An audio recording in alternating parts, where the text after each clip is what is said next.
Today I'm in the process of restoring my deck. First, I'm replacing some of the wood that has rotted over the years. So let's get into it and go from this to this. Okay, time to grab the tape measure and get the length of the board to be replaced. Now I'm going to take the length and mark the spot to cut on the new piece of pressure treated 2x4.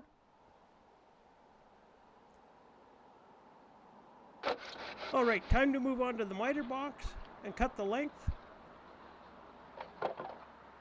I'm using a hacksaw blade to get through the nails. This is to demonstrate that you can get this job done even with the simplest tools.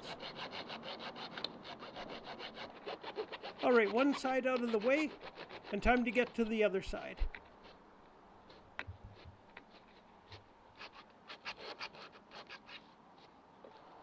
With that done, grab a hammer and remove the rotted piece.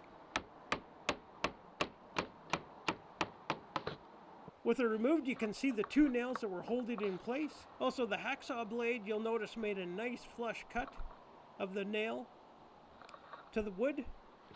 Now, time to measure the gap the lattice goes into and transfer that info onto the new piece. I found the center on the new board 1/4 inch either side,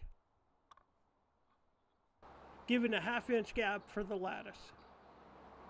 I marked both ends of the board so the wood pieces would run straight and parallel. Next, hammer the trim pieces into place.